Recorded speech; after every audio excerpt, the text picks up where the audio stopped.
evening to our viewers of the show African Rising, the Diaspora Awakens.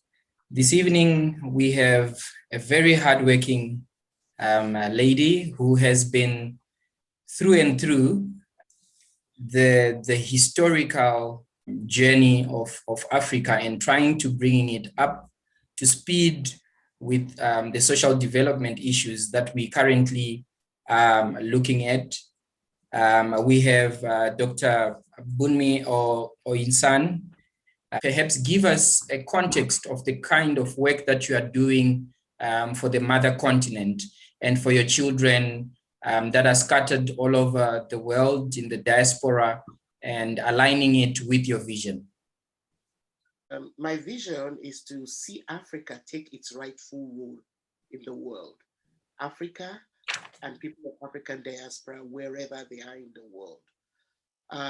So that the driving force is for me to use whatever skills, knowledge, talent, or energy I have, to kind of start from the basic of changing the narrative.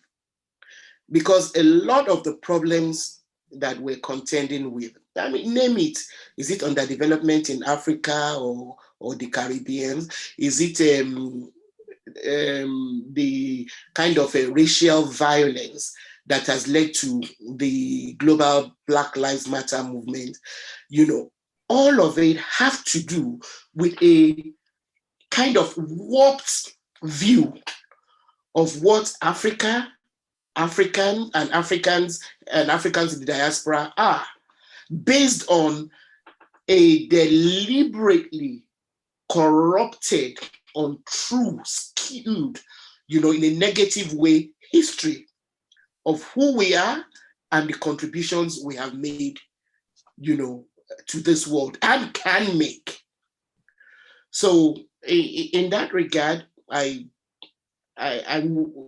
work with children. I actually run two schools in Nigeria from the same campus, same little campus, working with the children from low-income families. All my writing, have also had to do with addressing developmental issues.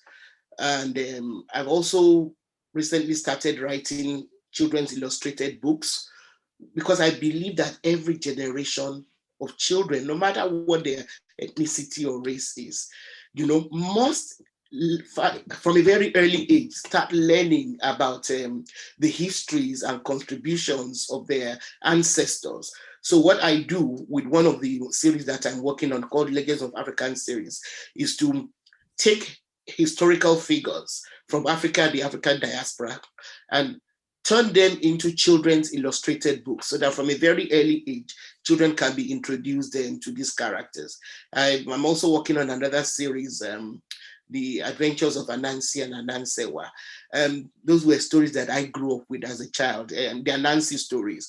And from sharing them with my grandchildren, I realized that a lot of the references that I had, for instance, some of the stories that were set maybe in African villages and things like that, they're not familiar with. So what I try to do is bring these two spider children and their family into, see them and their families relating to modern situations that, children of this generation, wherever they are in the world, can identify with, and also learn one or two positive qualities and values from.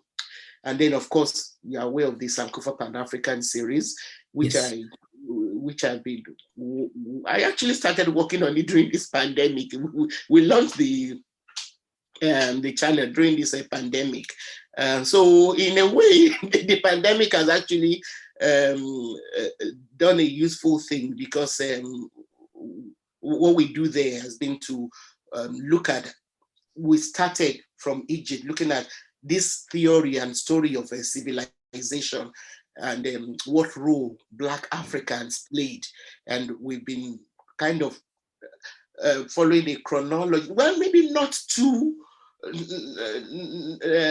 straight a line, but what we've done is we've looked at Egypt, we've looked at its neighbors, we've then looked at places like Ethiopia and things like that. Currently, we're looking at West Africa with a view towards, moving to Central East Africa, and just do an appraisal of our histories, because it's important for us to know how we got to be where we are.